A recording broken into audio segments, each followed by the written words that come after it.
Синус-ход – сила природи для вільного дихання носом. Термінова новина, заява Росії стосовно збитого раніше біля Білгорода літака Іл-76. Так, нагадаємо спершу, що 24 січня мав відбутися обмін полоненими, але він зірвався через падіння літака Іл-76 під Білгородом. От зараз ми повторюємо, бачимо ці кадри. Тоді росіяни заявляли, що на борту цього літака було 65 українських захисників, які нібито везли на обмін, але впав літак, і відповідно всі, хто були на борту, загинули.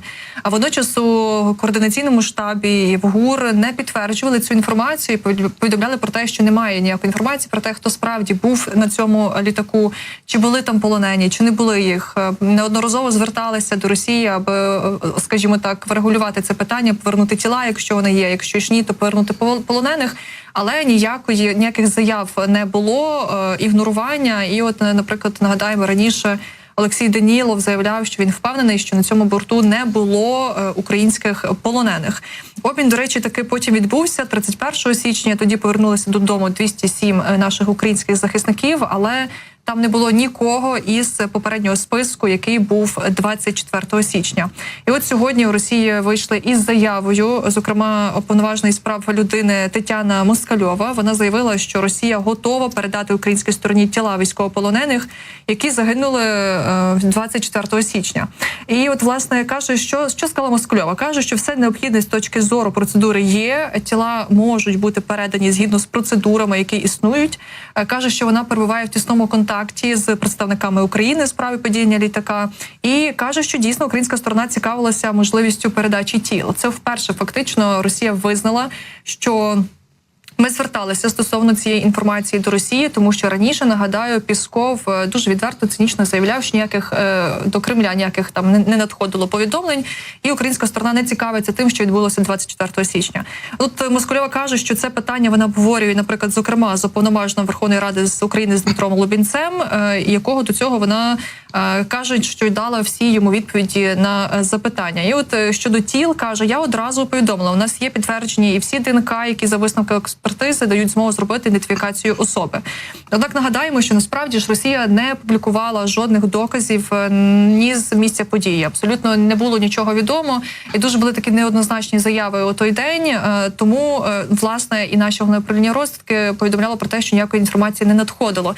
Але от щойно, якраз напередодні нашого ефіру, ми вже поговорили з представником головного управління розвідки Андрієм Юсовим стосовно цієї інформації. І от він нам повідомив про те, що дійсно Україна, нагадав, неодноразово зверталася до Росії з приводу передачі тіл, начебто загиблих на Ілі-76. І от робота в цьому напрямку наразі триває. Коли можна буде говорити, скажімо так, про якісь результати, то обов'язково українське суспільство буде про це повідомлене. Наразі немає коментаря Дмитра Лубінця, але от бачимо, що справді вперше у Росії таки заявили, що готові рухатися в цьому напрямку і дійсно готові передати тіла. Ми ж нагадаємо, що дійсно станом на момент падіння цього літака і декілька днів після перші фотографії з'явилися взагалі з місця події через тиждень після того, коли цей літак впав. Звучали різні обставини щодо того, як падав цей літак, але звісно, що Україна наголошувала на міжнародному розслідуванні, хотіла запросити туди експертів, але Росія, звісно, що від цього відмовляється і проводить власне розслідування. Тому доказів того, як справді там було, що справді сталося в той день, і від чого цей впав літак, очевидно, що не буде, тому що буде тільки те, про що говоритиме російська пропаганда. Але тим не менш, такі перші сигнали про те, що ці тіла готові передати, і от дійсно підтвердження з української сторони, що робота в цьому напрямку триває, це вже позитивний сигнал про те, що все ж таки ці переговори дійсно ведуться, і, можливо, найближчим часом ми зможемо отримати якусь більш офіційну інформацію стосовно того, що відбулося тоді, наприкінці січня, над Білгородщиною. Дуже непроста насправді тема, і те, що ми зараз від Росії чуємо, від Москалькової, зокрема, то це, звичайно, що можна трактувати виключно як прийоми російської пропаганди, психологічно цю тему, власне, прокачувати далі на українське суспільство, рухати її у тому руслі, який росіянам вигідний. Зрештою, ми пам'ятаємо, що було багато відео із місця падіння цього літака.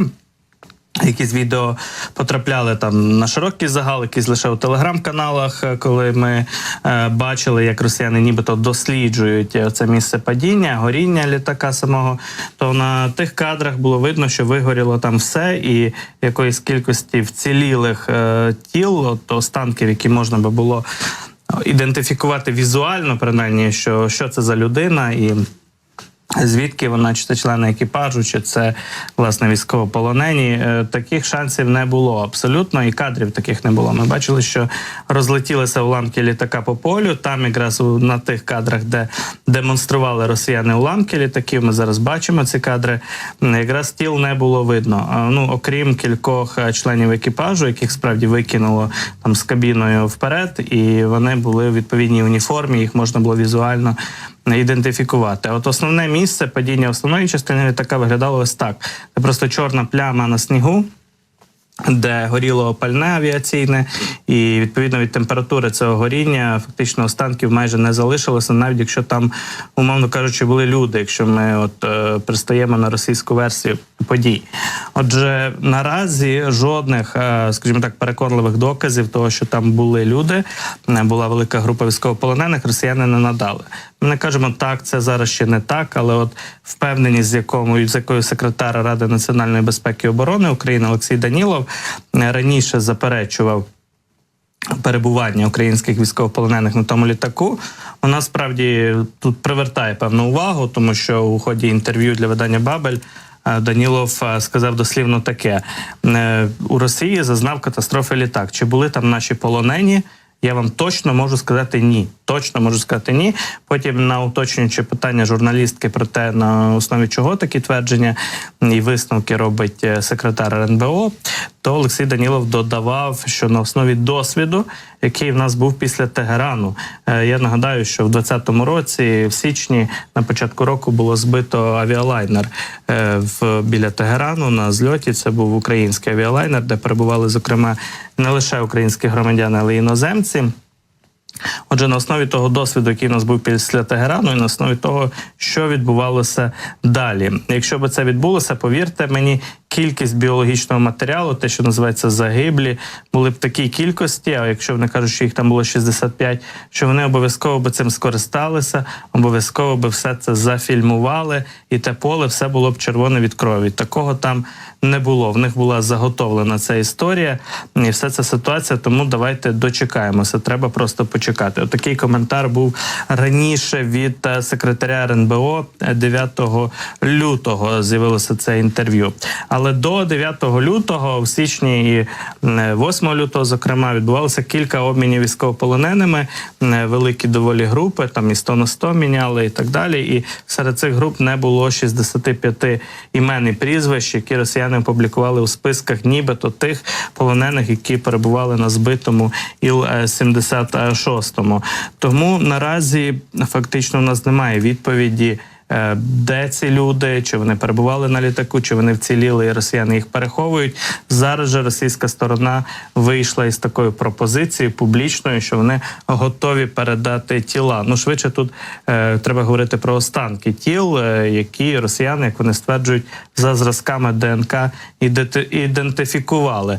Тож тут дочекаємося вже більш, скажімо так, чіткої позиції, детальної від Головного управління розвідки, від представників української влади стосовно цієї от російської пропозиції чи заяви, яка пролунала буквально сьогодні зранку. За гарячими слідами важко тут дійсно якісь остаточні висновки зробити.